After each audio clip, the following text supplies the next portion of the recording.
혹시 지금 영국 왕실의 뿌리가 어디서 시작됐는지 알아? 튜더나 스튜어트 왕조? 노노. 우리가 생각지도 못했던 역사 속에 살짝 잊힌 한 여성에게서 모든 게 시작됐어. 그 이름은 바로 조피, 팔치의 조피 공주 말이야. 이 언니는 말이지, 직접 영국 왕관을 쓰진 못했지만 사실상 지금의 영국 왕실을 잇게 한 진짜 시작점 같은 사람이라고? 때는 1700년, 잉글랜드가 진짜 심각한 왕위 계승 위기에 딱 놓였어. 당시 국왕이었던 윌리엄 3세는 자녀가 없었고, 유일한 희망이었던 앤 공주의 마지막 아들마저 11살 어린 나이에 뿅 하고 세상을 떠나버린 거야. 이 순간, 스튜어트 왕조의 직계 혈통이 끊길 절체절명의 순간이었지. 진짜 가슴이 철렁하는 상황 아니겠어? 이런 비상사태에 잉글랜드 의회가 머리를 맞대고 기발한 해결책을 내놨는데 그게 바로 1701년 왕위 계승법, 즉 액트 오브 세틀먼트라는 거야. 이 법의 핵심은 딱 하나였어. 가톨릭 신자는 왕위를 계승할 수 없다. 심지어 가톨릭 신자와 결혼한 사람도 안 돼. 이 법안 하나 때문에 수많은 스튜어트 왕가의 후손들이 하루아침에 왕위 계승권에서 싹 다 날아가 버린 거야. 진짜 엄청난 결정이었지. 찰스 1세의 후손들이야 뭐 유럽 곳곳에 수많은 가문이랑 다 엮여 있으니 왕관을 쓸 자격이 있는 후보가 처음엔 50명이 넘게 있었대. 하지만 의회가 만든 종교라는 거대한 거름망에 싹 다 걸러지고 말지 뭐야. 그 빽빽한 거름망을 통과해서 딱 한 사람만 남게 된 거야. 도대체 누가 그 엄청난 경쟁률을 뚫고 살아남았을까? 완전 흥미진진하지 않아?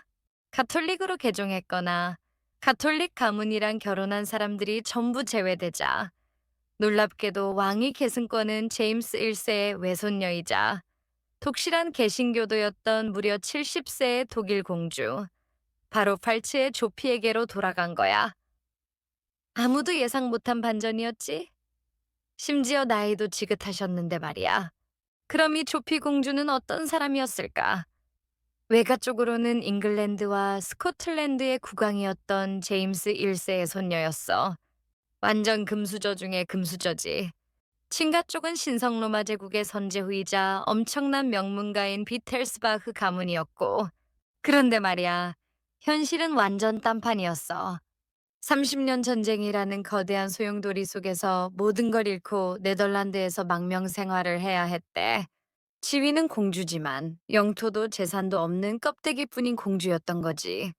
진짜 드라마 같은 삶 아니야? 아버지 프리드리히 5세는 영지를 되찾지도 못하고 36세의 젊은 나이에 돌아가셨어. 설상가상으로 외가였던 잉글랜드의 스튜어트 가문마저 내전으로 폭삭 망해버린 거야. 언니들은 결혼도 못한 채 나이만 먹어갔고 조피의 미래는 진짜 앞이 안 보이는 깜깜한 터널 같았다고 해. 이런 상황에서 공주의 혼담이라니 제대로 될 리가 없었겠지. 그런데 여기서 반전이 일어났어. 원래 조피의 약혼자는 남편 될 사람의 형인 겨르그 비렐름이었대.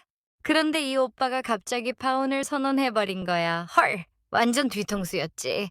그런데 외교적인 문제 해결을 위해 그 동생 에른스트 아우구스트가 조피에게 결혼을 제안하는데 여기에 엄청난 조건이 붙어.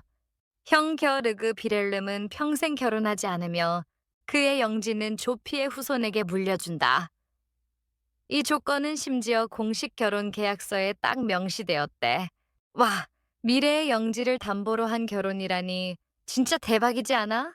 하지만 이렇게 시작된 결혼 생활도 순탄치만은 않았어. 남편 에른스트 아우구스트는 클라라 폰 플라텐이라는 정부에게 푹 빠져서 심지어 그녀에게 정치적 영향력까지 허용할 정도였대. 조피는 정식 아내라는 지위로 꾹 참고 버텨야만 했지. 하지만 그녀는 무너지지 않았어. 정치에서 배제된 대신 당대 최고의 지성인이었던 라이프니츠와 교류하며 학문에 몰두했어. 진짜 멘탈갑 아니야? 자신의 지적인 삶을 통해 힘든 현실을 이겨냈던 거지. 가문의 영광 뒤에는 또 다른 비극이 숨어 있었어. 조피의 장남 겨르그 루드비히와 그의 아내 조피 도로테아의 결혼 생활은 진짜 불행 그 자체였어. 조피는 며느리가 영 못마땅했지만 둘을 화해시키려고 엄청 노력했대. 그런데 며느리가 다른 남자랑 야반도주 하려던 시도가 딱 걸려버린 거야. 결국 아들 부부는 이혼하고 며느리는 평생 성에 갇혀 지내야 하는 비극적인 결말을 맞았어. 진짜 씁쓸하지 않아? 잘 나가는 집안에도 이런 슬픈 사연이 있었단 말이지. 그렇게 긴 인고의 세월이 흐르고 1714년이 되었어. 이제 83세가 된 조피는 49세의 앤 여왕보다 훨씬 더 건강했대. 주변 사람들 모두가 와, 이제 조피가 곧 영국 여왕이 되겠구나 하고 예상했지. 평생을 참고 또 참았던 그녀에게 드디어 결승선이 눈앞에 보이는 듯했어. 그 오랜 기다림 끝에 드디어 빛이 보이기 시작한 거지.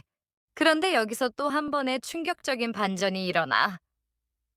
1714년 6월 조피는 앤 여왕으로부터 잔뜩 분노가 담긴 편지를 한 통 받고 엄청난 충격을 받아.